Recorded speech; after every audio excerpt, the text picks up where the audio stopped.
Pemirsa Pantau Lampung, kali ini kita akan berbincang-bincang dengan salah satu tokoh di Lampung yang saya kira sudah tidak asing lagi. Saya perkenalkan Mas Heri Wardoyo.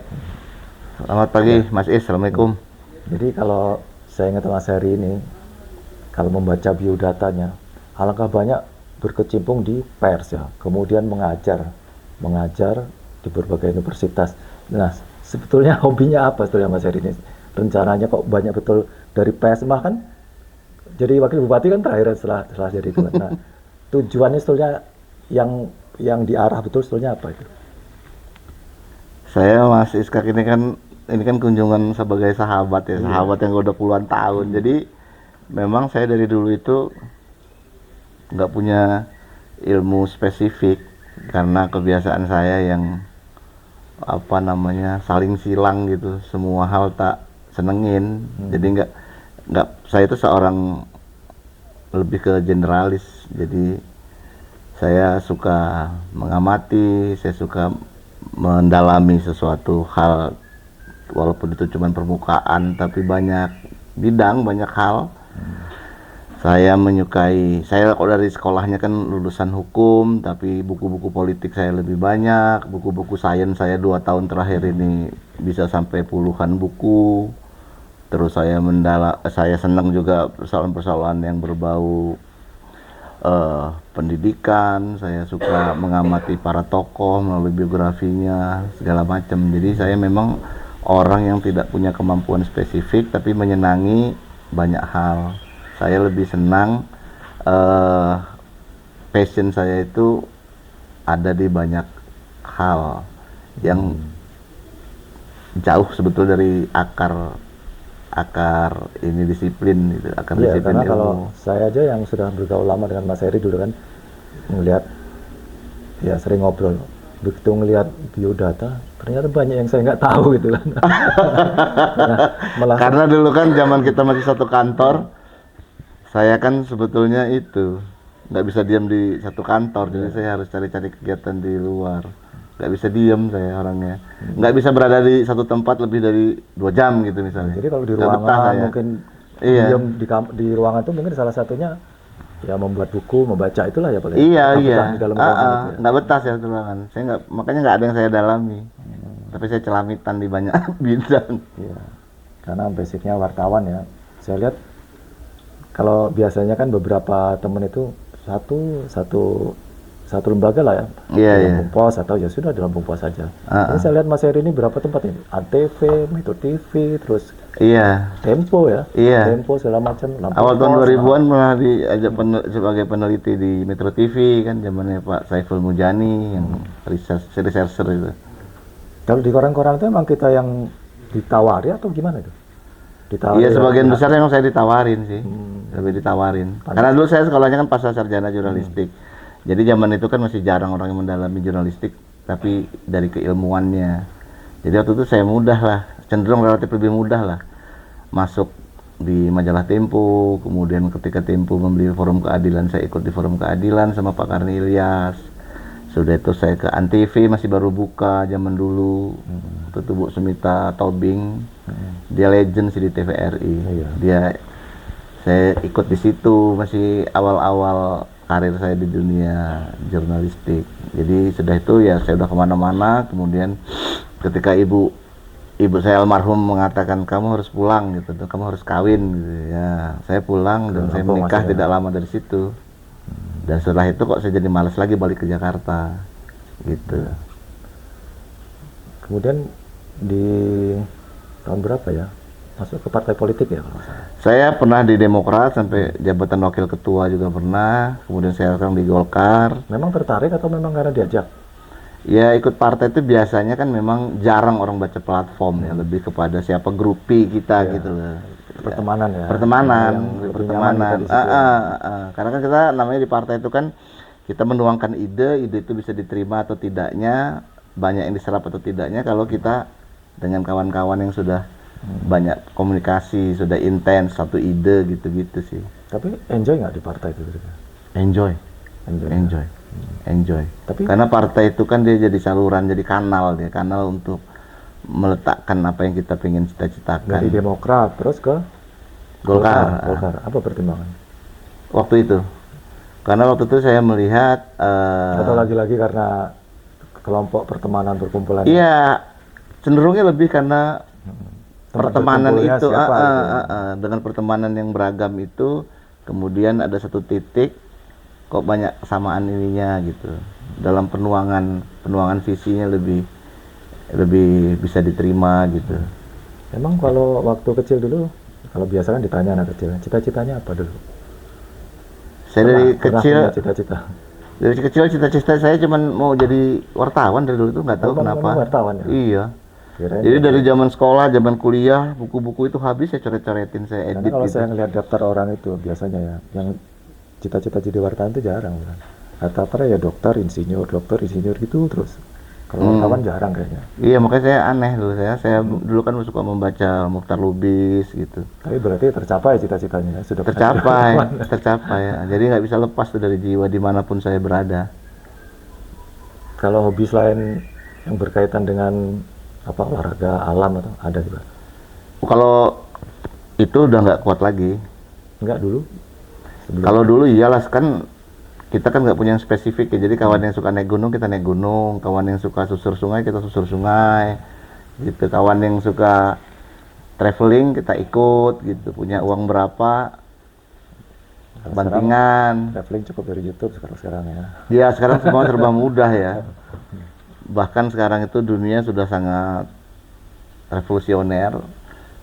Semua universitas terbaik dunia, 10 besar dunia, mulai dari Oxford, Cambridge, Harvard, MIT, Stanford, apapun itu melepas semua ilmunya ke YouTube. Jadi kuliah-kuliah umum di 10 universitas besar dunia tentang apapun itu kita bisa nikmati di YouTube. Artinya mereka siap kehilangan potensi dari setiap mahasiswa itu 50.000 US per tahun minimal. Itu mereka lepas aja gitu. Mereka ingin 7 miliar manusia ini pintar bareng-bareng gitu. Iya. Iya. Sekarang ada YouTube, ada Google. Saya dulu kan sering kalau nyimpen arsip atau apa ya, undang-undang segala macam itu dulu saya rajin. Saya kumpulin di rak-rak itu kan. Nah, sekarang setelah ada Google segala macam kita tinggal cari. Iya, bahkan Udah malas dokumen-dokumen lagi. kita bisa kita simpan di cloud dan itu abadi, bisa ditarik kapan saja. Sekarang hampir buku-buku yang ya sudah nggak begitu penting ya sudah akhirnya masuk ke gudang gitu. Iya, jadi dunianya kan memang berkembang itu sangat eksponensial ya, sangat eksesif. Jadi termasuk juga segala hal yang menjadi minat kita itu dengan mudah kita petik, dan ini akan memang betul-betul memudahkan hidup. Kita tidak perlu banyak effort, kita nggak perlu banyak kerja keras untuk mencapai apa yang kita impikan, apa yang ingin kita dapat, apa yang ingin kita raih, karena kita difasilitasi oleh kemajuan zaman yang luar biasa.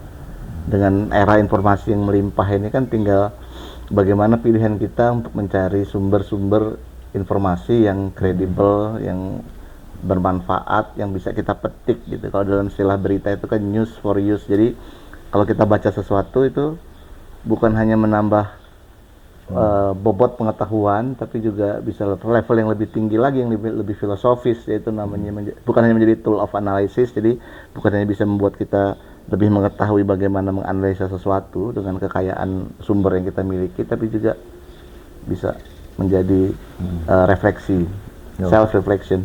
Ya berarti soal pengetahuan ya, dulu Mas Heri juga kan pernah malah beberapa kali ya jadi dosen ya. Iya. Mungkin bisa diceritakan pengalaman yang menarik atau kenapa tertarik jadi dosen? Ya dulu karena isi kepala itu kayaknya kebanyakan, dan saya merasa waktu itu tempat kerja saya tidak bisa menampung sepenuhnya, maka saya harus cari penyaluran. Cara penyaluran paling gampang kan Ya, di perguruan tinggi dengan anak didik. Kebetulan saya juga banyak teman dosen, jadi saya juga mengajar di banyak universitas. Kalau saya hitung-hitung sekitar 8 mata kuliah itu pernah saya asuh itu. Saya pernah di Universitas Tulang Bawang awalnya, kemudian ke IAIN di Fakultas Dakwah itu 5 tahun, saya pernah di UBL 1 tahun, saya pernah di Unila itu 2 tahun, 2000 sampai 2002 saya di Fakultas FISIP jurusan komunikasi. Semuanya dosen luar biasa. Kemudian Sekolah Polisi Negara saya juga pernah jadi dosen di Pascasarjana Universitas Shahid waktu itu. Setiap Kamis saya terbang waktu itu, saya masih ingat. Itu khusus mata kuliah komunikasi. Komunikasi. Termasuk jurnalistik juga. Iya, komunikasi jurnalistik. Ya udah macam-macam sih, memang kan hidup itu kan sebetulnya kayak pencarian gitu sih. Kita ini mau cari apa? Tiba-tiba saya dicalonkan jadi kepala daerah gitu. Jadi apa aja passion saya itu bergerak sesuai situasi sih persisnya. Iya ya. Nah, sekarang bicara soal yang dicalonkan jadi kepala daerah, akhirnya jadi wakil kepala daerah ya di Iya. Tulang Bawang. Di Tulang Bawang. Tahun berapa dulu? Di 2012, 2017 sudah lama. Apa yang paling berkesan selama jadi wakil bupati? Atau kita merasa Apa yang ada di kepala kita selama ini hanya bisa kita tuliskan atau kita hanya mampu kita bicarakan dalam small group, itu dalam grup-grup kecil ini bisa kita lahirkan dalam sebuah kebijakan. Kebijakan itu bareng sama bupati gitu ya? Iya, Sama makanya bupati ya. dengan wakil itu harus sangat kompak. Bahaya kalau dia tidak sejalan. Jadi untuk merumuskan kebijakan itu diskusi dengan bupati. Iya, atau saya diperintah bupati selesaikan ini, atau menurut undang-undang saya secara ex officio secara otomatis jadi ketua tim penyelesaian konflik, tim pengawasan, ada 5 kan itu. Apa yang paling berkesan atau meninggalkan bekas di Tulang Bawang? Iya, beberapa hal yang diskusi kita dengan kerjakan masih bisa terasa sampai sekarang, baik yang intangible ya ataupun yang intangible. Tangible itu artinya udah kelihatan bentuknya, atau yang intangible yang menjadi pesan di hati orang gitu. Itu sih lebih kesana sih Mas Is. Sudah 5 tahunan ya? Iya, udah hampir 5 tahunan saya tinggalkan Tulang Bawang. Atau pengen lagi ke sana? Kayaknya enggak. Saya orangnya lompat-lompat gitu. Ketertarikan saya biasanya jarang masuk ke bidang yang sama 2 kali gitu. Biasanya gitu. Termasuk yang cepat bosan juga gitu ya? Iya, karena cepat bosan itu. Ya kalau nggak di Tulang Bawang mungkin di daerah lain siapa tahu kan? Siapa tahu punya minat ke Tulang Bawang Barat atau Iya, karena itu kan politik ya. Politik saya udah selesai. Saya udah pernah coba apalagi di 2 partai besar, kemudian pernah menjadi jabatan eksekutif. Istri sekarang PJ kan di Ya, Tulang kebetulan Bawang Barat, ya. ditunjuk jadi pejabat bupati di Tulang Bawang Barat, itu sebelah kabupaten di Tulang Bawang. Ya. Tulang Bawang ya. Iya. Saya kira masih ada minat lagi ke Tulang Bawang setelah wakil bupati, kemudian jadi bupati gitu kan. Iya, Ini biasanya kan orang patternnya begitu. Kalau saya sih, ya bagi saya udah cukup gitu, cari lagi yang lain gitu. Terus waktu masih di Lampung Pos dulu ya, waktu masih sempat-sempatnya membuat buku segala macam itu. Oh iya, zaman itu di sih. itu masih di Saya Lampung buat Pos buku dulu. tuh terakhir tahun berapa? Udah lama sih, udah hampir 10 tahun yang lalu itu. Berapa buku kira-kira? Sekitar 5 atau 6 apa 7 gitu. Bahkan buku saya salah satunya pernah jadi koleksi di Perpustakaan Nasional Australia. Itu Saya dengan Profesor Hermawan Sulistyo. itu buat bukunya itu selama di rumah apa dikerjain di mana biasanya? Di kantor saya tidak punya peralatan untuk itu. Jadi Zaman selama itu di rumah. nunggu berita ya udah buat. Iya. Apa yang ada di kepala itu bisa saya tuangkan, kemudian diskusi sama kawan-kawan atau kawan-kawan meminta saya tulisan gitu. Kalau tulisan yang saya tulis di buku kawan-kawan itu mungkin sudah puluhan mungkin. Dimasukkan ke buku terbitan teman. Iya, di buku terbitan teman atau mungkin salah satu jadi penulis di situ atau apapun lah. Itu udah puluhan saya. Ya biasanya di kepala itu memang perlu dituangkan gitu sih. Biasanya kalau itu udah nggak terbendung gitu. Sekarang masih ada rencana lagi membuat buku. Rencananya iya, tapi kalau sekarang belum, saya harus memfokuskan Karena pada kan hal-hal lain dulu. Pengalaman saya kira udah dari tahun itu kan sudah lama buku ya. Dari sekarang sih sudah banyak betul mungkin ilmu Udah yang banyak bisa, betul isi kepala. Udah yang banyak harus betul isi dituangkan ke kepala. buku. Iya. Tinggal Iya. waktu mungkin ya. Waktu sih selalu tersedia, tapi kan sayanya nggak bisa fokus. Oh, soal fokus. Itu saya susah banget itu untuk fokus di satu bidang. Kalau sekarang Terlalu aktivitas cepat otak saya bergerak. Aktivitas sekarang? Saya sekarang membantu Pak Gubernur sebagai komisaris PT Lampung Energi Berjaya. Itu tugasnya mengurus divestasi saham. Jadi kita dapat saham 10%, bagi 2 dengan DKI di sebuah sumur minyak di lepas laut, di laut lepas. Itu di tengah laut betul, di Selat Sunda. di sebelah Lampung Timur ya. Jadi itu perbatasan dengan Pulau Pabelokan. Pulau Pabelokan itu bagian dari wilayah Kepulauan Seribu DKI. Dan Lampung itu punya pulau di situ juga namanya Pulau Batang. Nah, di antara itu ada yang berproduksi aktif itu ada 86 sumur migas. Sudah berapa lama di Itu sudah di Lampung Jaya Energi? Oh, Lampung Energi itu sekitar 3 tahun lah. Oh, sudah 3 tahun. Iya, hampir 3 tahun. Kita namanya urus divestasi itu kan tidak pernah mudah, dan sekarang hari ini penandatanganan di Jakarta. Oh, kalau Jadi yang tinggal bentuk. kalau yang kegiatan yang di dekat Labuan Maringga itu sudah berapa tahun? Kalau itu sumur itu sudah lama Sudah ya. lama ya.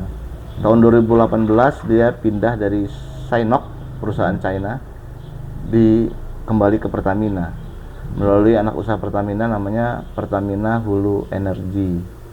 Nah, mereka lah PHE ini pengelola sumur-sumur minyak yang milik negara di seluruh Indonesia. Nama wilayah kerjanya Over Southeast Sumatera. Jadi WKOSES gitu orang biasa bicara.